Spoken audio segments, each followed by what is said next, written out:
우리말 어원과 관련된 소중한 경험과 깊은 통찰이 담긴 보물 같은 영상을 알게 되었습니다. 수많은 영상 속에 묻혀두기 아까운 내용이라 요약하여 기록으로 남깁니다. 본 포스팅의 저작권은 원작자인 세상 돌아보기 채널에 있습니다. 우리말 어원 탐구 오디오 5편 중 1편을 시작하겠습니다. 첫 번째 이야기 개머리판, 현해탄, 한 등 유물과 언어 속에 새겨진 문명의 뿌리입니다. 무심코 사용하는 단어의 고유한 어원을 추적해보면 고대 유물의 형상과 동아시아 전체를 관통하는 조상들의 오랜 철학과 문명의 흔적이 드러납니다. 흥미로운 우리말 단어와 지명 속 어원 추론을 정리해봅니다. 첫 번째, 개머리판과 고대 유물 고곡의 연관성입니다. 총기의 뒷부분을 뜻하는 개머리판의 형태는 사람의 머리가 아닌 고대 생명의 상징에서 유래했다는 추론이 가능합니다. 게살구나 개떡처럼 접두사 개는 거죽이나 가죽, 즉 갓에서 파생되어 가짜라는 의미를 지닙니다. 여기에 옥의 두툼한 부분을 뜻하는 머리와 판이 합쳐진 구조입니다. 신라 금관 등에 달린 고곡은 생명의 싹과 태아의 모습을 형상화한 신성한 상징으로 두툼하고 눈이 있는 쪽을 머리, 가늘어지는 쪽을 꼬리라 불렀습니다. 초기 화승총인 조총의 뒤쪽 형상이 고곡의 머리 모양을 닮아 가짜 머리판, 즉 개머리판이라 불렀던 언어적 직관이 남아있는 사례입니다. 두 번째, 태극 문양과 동방 문명의 공통 철학입니다. 독립문의 고태극 문양이나 몽골 국기 티르키의 방산, 기업 로고 등에 남아있는 태극 문양은 특정 국가에 국한된 것이 아닌 동아시아 및 중앙아시아의 공통적 정신유산입니다. 태양과 달, 음과 양, 생명의 싹을 나타내던 옥. 문화와 원형 상징이 점차 추상화되어 오방색과 태극, 주역의 궤로 발전했습니다. 세 번째, 현해탄과 한탄강에 남아있는 고구려 탄의 의미입니다. 현해탄에서 탄은 고구려어로 골짜기, 즉 골을 뜻하던 말에서 유래했습니다. 고구려어의 영향을 받은 일본어에서도 계곡을 탄이라 부르는 흔적이 있습니다. 따라서 현해탄은 일본식 표현이 아니라 고대 우리 조상들이 신성하고 깊은 바다와 협곡을 지칭하던 순우리말 어휘입니다. 한탄강 역시 한탄의 슬픔이 아니라 크다를 뜻하는 한과 골짜기를 뜻하는 탄이 합쳐진 말입니다. 즉 큰 절벽 골짜기를 흐르는 강이라는 지형적 특징을 반영한 고유어 표기입니다. 네 번째, 크다, 유일하다, 우두머리를 뜻하는 한의 어원입니다. 한은 큰 것을 뜻하는 한강이나 한탄강, 유일한 것을 뜻하는 하나나 하늘, 우두머리를 뜻하는 칸이나 하늘 모두 아우르는 우리 문명의 가장 오래된 핵심 어휘입니다. 고조선의 사만 체제부터 몽골의 칸국, 대한민국에 이르기까지 한자. 표기 이전부터 존재했던 동아시아 최고의 존칭이자 거대한 범주를 뜻하는 말이었습니다. 두 번째 이야기, 동지 팥죽과 성탄절 그리고 알을 얼에 담긴 태양과 생명의 역사입니다. 동지와 성탄절, 팥죽 속에 들어있는 새알심과 우리말 알이라는 단어에는 인류 초창기, 태양 숭배와 새로운 생명을 기다리던 조상들의 심오한 철학이 새겨져 있습니다. 절기와 단어 속에 녹아있는 어원적 의미를 정리해 봅니다. 첫 번째, 동지와 성탄절 그리고 팥죽의 상징성입니다. 1년 중 밤이 가장 긴 동지는 태양의 기운이 다시 길어지는 전환점입니다. 고대 태양 숭배 사상에서 동지는 새로운 빛과 희망의 태어남을 의미했으며 12월 25일 성탄절이 동지 무렵에 위치한 것도 이와 깊은 연관이 있습니다. 붉은 팥죽은 어둠이나 여명을, 그 속에 둥근 새알심은 부활하는 태양, 즉 새로운 알을 상징합니다. 흑백을 대립으로 보지 않고 어둠을 뚫고 떠오르는 해를 음식으로 포용하며 마음을 다스렸던 조상들의 지혜가 담겨 있습니다. 두 번째, 알과 얼에 담긴 태양과 신성함의 어원입니다. 알은 둥근 형태이자 태양, 광채, 그리고 생명의 근본을 뜻하는 가장 오래된 핵심 어휘입니다. 신라 김알지, 백제 아신왕 가야, 김수로 왕의 난생 신화에 등장하는 알은 모두 신성한 지도자이자 태양을 의미합니다. 신성한 태양과 근본인 알이 사람의 내면과 정신으로 들어오면 을과 얼이 됩니다. 이는 얼굴이나 얼빠지다라는 말에서도 볼 수 있습니다. 사물의 가장 핵심적인 정수를 알짜배기, 알맹이, 씨알이라 부르는 이유도 여기에 있습니다. 세 번째, 까치설날과 아리랑의 유래입니다. 까치설날의 까치는 조류까치가 아닌 작은 또는 새로운을 뜻하는 알치나 알지에서 유래했다는 설이 있습니다. 설날 이브에 해당하는 날로 새로운 해인 알을 맞이하는 날을 의미합니다. 알이랑은 태양이나 신성함, 희망을 뜻하는 알과 함께를 뜻하는 랑이 결합된 표현입니다.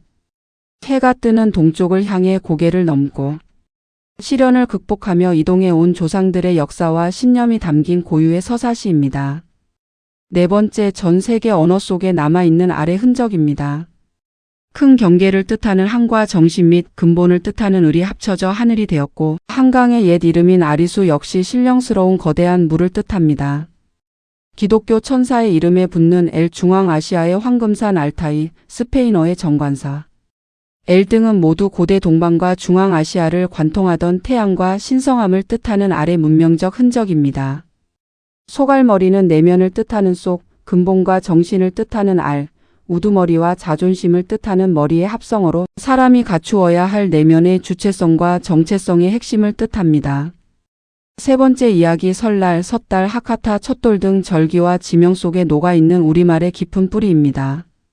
설날을 맞아 무심코 사용하는 절기 어휘와 고대 지명, 일상 단어의 뿌리를 추적해보면 우리 조상들의 세밀한 자연 관찰력과 독보적인 우주관이 드러납니다.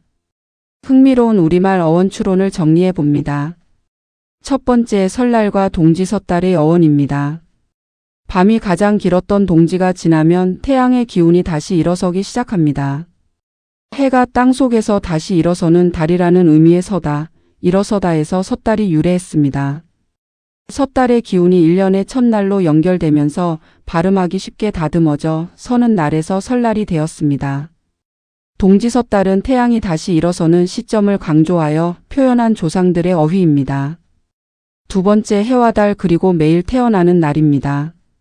서구권이나 타 문화권과 달리 우리 문화에서는 해와 달림을 동등하고 친근한 존재로 보았습니다. 1년을 12번의 달이 지나는 주기인 12달로 계산하며 해와 달이라는 순우리말을 달력의 기본 단위로 사용했습니다. 하루를 뜻하는 날은 나타, 나다에서 유래했습니다.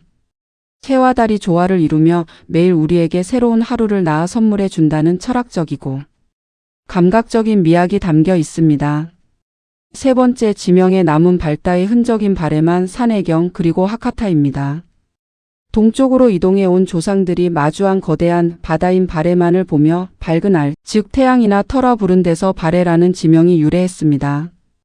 고대 서적 산해경에 등장하는 불암산, 불라산 등은 모두 밝다, 불다라는 어원에서 나온 표현으로 성스럽고 신성한 길지를 지칭하던 공통 어휘입니다. 일본 후쿠오카의 하카타는 한반도에서 바다를 건너간 조상들이 정착한 첫 거점으로 하카타라는 한자. 표기는 우리말 박다, 발다의 발음을 한자로 차용한 것입니다. 네 번째, 부싯돌과 첫 생일을 뜻하는 돌입니다. 부싯돌은 눈이 부시다는 뜻이 아니라 불을 지피기 위한 씨앗을 만드는 돌인 불씨돌에서 유래했습니다. 아이의 첫 생일을 뜻하는 돌은 시간의 마디와 성장을 기념하며 선돌이나 탑처럼 돌을 하나씩 차곡차곡 쌓아 올리던 고대의 전통인 돌쌓기에서 유래했습니다. 네 번째 이야기, 두꺼비, 글, 금줄 등 사물과 감정에 녹아있는 우리말의 깊은 뿌리입니다.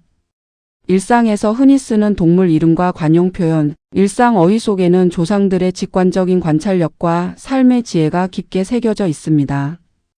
단어 속에 녹아있는 흥미로운 어원 추론을 정리해 봅니다. 첫 번째, 두꺼비와 거북이에 담긴 껍질의 의미입니다. 개구리에 비해 껍질이 두껍고 오돌토돌하게 감싸여 있는 모습에서 두겹, 즉 두꺼운 껍데기를 가진 개체라는 의미로 두꺼비라 명명되었습니다. 거북이는 딱딱한 껍질, 즉 갑옷을 지닌 동물이라는 뜻에서 껍데기를 뜻하는 겁과 이가 합쳐져 형성된 이름입니다. 이는 코가 긴 동물을 코끼리라 부르는 것과 같은 방식입니다. 두 번째, 글과 금줄, 글다에서 시작된 경계의 역학입니다. 종이가 없던 시절 바위나 점토판, 흙바닥에 날카로운 도구로 긁어서 표시를 남기던 행위인 글다에서 글과 글자라는 어원이 탄생했습니다. 바닥에 선을 긋는 것을 금 긋기라 하듯 금은 넘어서는 안 되는 경계와 금지를 뜻합니다. 신생아의 건강을 위해 외부인의 출입을 금하던 금줄 역시 출입금지 구역임을 선포하는 가장 슬기로운 경계 표시였습니다. 세 번째, 겁나다와 무섭다의 감정적 차이입니다. 무섭다는 맹수를 만나거나 위협을 느꼈을 때 본능적으로 몸이 바들바들 떨리는 원초적 공포 상태입니다. 겁나다는 새로운 시도나 도전을 앞두고 내면에서 땀이 나듯 올라와 몸과 행동을 딱딱하게 굳게 만드는 내면의 경직 상태를 뜻합니다. 껍질이 난다라는 표현처럼 내면의 긴장이 단단하게 굳어지는 생리적 현상을 포착한 고유어입니다. 5번째 이야기 부싯돌, 볕, 별, 구슬 등 삶과 자연을 바라보는 우리말의 깊은 뿌리입니다. 일상에서 흔히 사용하는 어휘와 지명, 관용 표현 속에는 조상들의 직관적인 자연 관찰력과 깊은 영적, 철학적 감각이 녹아 있습니다. 우리말에 담긴 흥미로운 어원 추론을 정리해 드립니다. 첫 번째, 부싯돌과 불의 씨앗인 불씨입니다. 부싯돌의 부씨는 불과 불의 씨앗을 뜻하는 씨에서 유래했습니다. 불씨를 소중히 다루던 고대인들이 돌을 쳐서 불꽃을 피워내던 필수품에서 나온 이름입니다. 눈부시다는 빛이나 불꽃이 강렬하게 튀어오르는 모습에서 파생되어 시각적으로 강한 빛을 마주했을 때의 상태를 뜻하는 표현으로 확장되었습니다. 두 번째, 물과 불 그리고 나라와 마루입니다. 고구려 미추홀이나 은하수를 뜻하는 미리네처럼 고대어로 물은 미라 불렸습니다. 물속에서 자라는 식물인 미나리 역시 물의 어원과 깊게 연관되어 있습니다. 수운과 교통이 원활하여 사람이 모여들던 거점인 나루가 발전하여 거대한 공동체인 나라가 되었습니다. 산마루나 집의 마루처럼 마루는 시선이 미치는 가장 높은 곳, 즉 하늘의 제사를 지내던 신성한 영역을 뜻하며 일본어 히노마루 등에도 흔적이 남아 있습니다. 세 번째, 빛, 볕, 햇살 그리고 별에 담긴 태양 숭배입니다. 빛금, 빗나가다, 비스듬하다 등에서 보듯 조상들에게 빛은 높은 위도에서 경사지게 내리쬐는 각도를 포착한 표현입니다. 빛에 사람의 따스한 내면인 곁이 더해진 볕은 햇빛이 들고 사람이 살기 좋은 따스한 길지를 의미합니다. 별은 밤하늘의 빛이 내 정서의 곁에 다가와 위로를 건네는 상태를 뜻합니다. 과거 조상들이 하늘의 별을 보고 국가의 중대사를 결정했던 문화는 별 볼 일 없다, 별 수 없다라는 관용구로 남아 있습니다. 네 번째, 구슬과 구슬리다입니다. 구슬은 둥근 물체가 대굴대굴 굴러가고 한쪽으로 쏠리는 특성을 포착하여 만든 어휘입니다. 상대방의 마음을 부드럽게 움직여 원하는 방향으로 유도한다는 구슬리다라는 표현도 여기서 유래했습니다. 여섯 번째 이야기 새벽, 동이 트다, 저녁 등 자연과 시간의 이치를 담은 우리말의 깊은 뿌리입니다. 매일 맞이하는 새벽과 저녁이라는 짧은 시간의 마디 속에는 자연을 대립이 아닌 조화로 바라보던 조상들의 세밀한 관찰력과 깊은 철학적 통찰이 담겨 있습니다. 단어 속에 녹아있는 흥미로운 어원 추론을 정리해 봅니다. 첫 번째, 동이 트다와 새벽의 의미입니다. 동이 트다는 단순히 해가 떠오르는 현상을 넘어 동쪽 하늘의 경계에 틈이 벌어지며 그 사이로 빛이 우주처럼 쏟아져 들어오는 역동적이고 서사적인 광경을 있는 그대로 포착한 표현입니다. 새벽은 새로운을 뜻하는 새와 빛, 그리고 공간이나 시점을 뜻하는 역이 결합하여 형성된 어휘입니다. 어둠을 몰아낼 대상으로 보지 않고 새로이 펼쳐지는 빛의 시공간을 담담하고 희망차게 맞이하던 관용적 시선이 담겨 있습니다. 두 번째, 빛, 새 그리고 역의 어원입니다. 빛은 고대어로 붉음을 뜻하던 불과 불, 맑고 투명함을 뜻하던 희다의 기운이 합쳐져 만들어진 어휘입니다. 새로운 기운을 뜻하는 새는 해가 뜨는 동쪽인 새바람이자 하늘과 땅을 연결하는 전령인 새의 신성함과 일맥상통합니다. 역은 지역이나 방향에 쓰이며 물리적 방향이나 경계를 넘어 사람이 살아가고 숨쉬는 삶의 터전이자 시간적 경계를 뜻합니다. 세 번째, 저녁과 해 그런판의 의미입니다. 저녁은 해가 저 멀리 물러나는 시점인 해 저물역에서 유래했습니다. 일부 방언에 남아있는 해 그런판은 하루 동안 지상에 남긴 삶의 흔적을 정돈하고 해가 스스로를 걸러내어 깨끗한 태초의 모습으로 돌아가는 역동적인 시간의 장을 의미합니다. 네 번째, 새와 틈새의 변역입니다.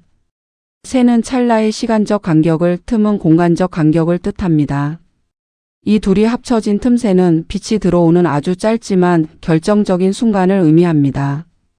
새로움이 피어나는 순간은 비록 짧지만 그 찰나의 시공간 속에서 세상이 거대하게 바뀌고 다시 새로운 삶의 기운이 싹튼다는 고대 조상들의 깊은 우주적 지혜가 이 짧은 어휘 속에 녹아 있습니다. 7번째 이야기 카라, 가라골, 가야 등 중앙아시아에서 한반도로 연결된 신성함의 기록입니다. 중앙아시아의 지명인 카라콜과 카라코람, 그리고 한반도에 전국적으로 남아있는 가라골이라는 지명과 고대 국가. 가야의 명칭에는 검은색과 신성함을 아우르던 고대 문명의 오래된 어원적 흔적이 새겨져 있습니다. 첫 번째, 카라의 검은색과 신성함입니다.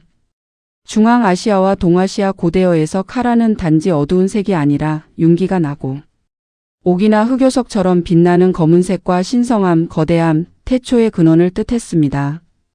우리 순우리 말로 털빛이 온통 검은 말을 가란 말이라 불렀으며 경기도 여주의 지명 역시 이 고유어 표현을 한자로 차용한 사례입니다.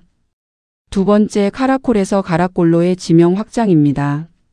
중앙아시아 호수나 어귀를 뜻하는 콜은 우리말의 골짜기나 고을인 골로 정착했습니다.